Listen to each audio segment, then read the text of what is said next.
Cricket ಗೆದ್ರೆ ಯುದ್ಧವೇ ಗೆದ್ದಂತಾಯ್ತಾ? ಕ್ರಿಕೆಟ್ನಿಂದ ದೇಶಭಕ್ತಿ ಅಳಿಯೋದಕ್ಕೆ ಸಾಧ್ಯವಿಲ್ಲ. ಬಿಜೆಪಿಗರ ಮೇಲೆ ಬಿಕೆ ಹರಿಪ್ರಸಾದ್ ವಾಗ್ದಾಳಿ ನಡೆಸಿದ್ದಾರೆ. ಪೆಹಲ್ಗಾಮ್ ಘಟನೆ ಜನರ ಮನಸ್ಸಿನಿಂದ ಅಳಿಸಿಲ್ಲ. ಕ್ರಿಕೆಟ್ ಗೆದ್ದ ಮಾತ್ರಕ್ಕೆ ಯುದ್ಧವೇ ಗೆದ್ದಂತಾಯ್ತಾ? ಕ್ರಿಕೆಟ್ನಿಂದ ದೇಶಭಕ್ತಿಯನ್ನು ಅಳಿಯೋದಕ್ಕೆ ಸಾಧ್ಯವಿಲ್ಲ. ಬಿಜೆಪಿಗರ ಮೇಲೆ ಬಿಕೆ ಹರಿಪ್ರಸಾದ್ ವಾಗ್ದಾಳಿ. ಕಾಂಗ್ರೆಸ್ ಎಂಎಲ್ಸಿ ಪೆಹಲ್ಗಾಮ್ ಘಟನೆ ಜನರ ಮನಸ್ಸಿನಿಂದ ಅಳಿಸಿಲ್ಲ. ಇಂತಹ ಟೈಮಲ್ಲಿ ಪಾಕ್ ಜೊತೆಗೆ ಕ್ರಿಕೆಟ್ ಬೇಕಿತ್ತ? ನಿಜವಾದ ದೇಶಭಕ್ತಿ ಇದ್ರೆ ಯಾವ ಸಂಬಂಧವೂ ಇಟ್ಕೋಬಾರದು. ಕ್ರಿಕೆಟ್ ನೆಪದಲ್ಲಿ ಸಾವಿರಾರು ಕೋಟಿ ವ್ಯವಹಾರ.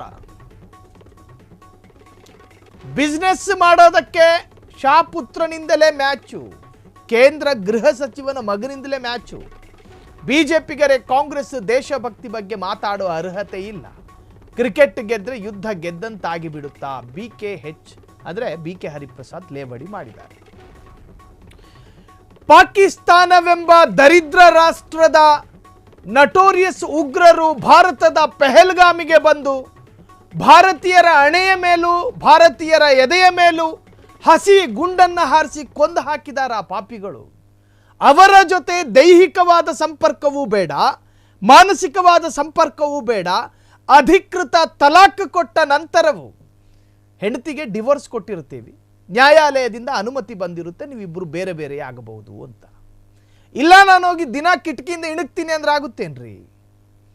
ಮಾನಸಿಕವಾಗಿ ದೈಹಿಕವಾಗಿ ನಾವು ಶತ್ರುಗಳು ಎಂದು ಪರಿಗಣಿಸಿಕೊಂಡ ನಂತರವೂ ಕೂಡ ಅವರ ಸಹವಾಸ. ಕ್ರಿಕೆಟ್ ಪ್ರೇಮಿಗಳಿಗಿದು ಹರ್ಟ್ ಆದರೂ ಪರವಾಗಿಲ್ಲ. ಹಾಗಾದರೆ ವ್ಯವಹಾರಕ್ಕೆ ಕುದುರುವ ಕಾಂಚಾಣದ ಮುಂದೆ ದೇಶಭಕ್ತಿ ಅವೇನು ಇಲ್ವಾ? ಭಾರತ ಅಂತೇಳಿ ದಿನಕ್ಕೆ 40 ಬಾರಿ ಎದೆ ಒಡ್ಕೊಂಡು ಭಾರತ ಭಾರತ ಅಂದರೆ ದೇಶ ಪ್ರೇಮ ವ್ಯಕ್ತ ಆದಂಗಲ್ಲ. ಭಾರತದ ಮೇಲಿರ್ತಕ್ಕಂತಹ ದೇಶ ಪ್ರೇಮ ಎಲ್ಲದರಲ್ಲೂ ವ್ಯಕ್ತ ಆಗಬೇಕು. ಬಿಸ್ನೆಸ್ನಲ್ಲಿ ವ್ಯಕ್ತ ಆಗಿಲ್ಲ ಅಂದರೆ ಅದಕ್ಕೆ ದೇಶ ಪ್ರೇಮ ಅಂತ ಕರೀತಾರೆ. ನೋಡಿ, ಕಾಂಗ್ರೆಸ್ನ ಎಂಎಲ್ಸಿ ಹರಿಯಾಣದ ಉಸ್ತುವಾರಿಯೂ ಕೂಡ ಹೌದು. ಬಿಕೆ ಹರಿಪ್ರಸಾದ್ ವಾಗ್ದಾಳಿ ನಡೆಸಿದ್ದಾರೆ. ಬಿಜೆಪಿಗರನ್ನು ಒಂದು ತರಹದ ಪ್ರಖರ ಮಾತುಗಳಿಂದನೇ ತರಾಟೆಗೆ ತೆಗೆದುಕೊಂಡಿದ್ದಾರೆ. ಸೊ ಕ್ರಿಕೆಟ್ ಗೆದ್ದರೆ ಯುದ್ಧ ಗೆದ್ದಂತಾಗಿ ಬಿಡುತ್ತಾ?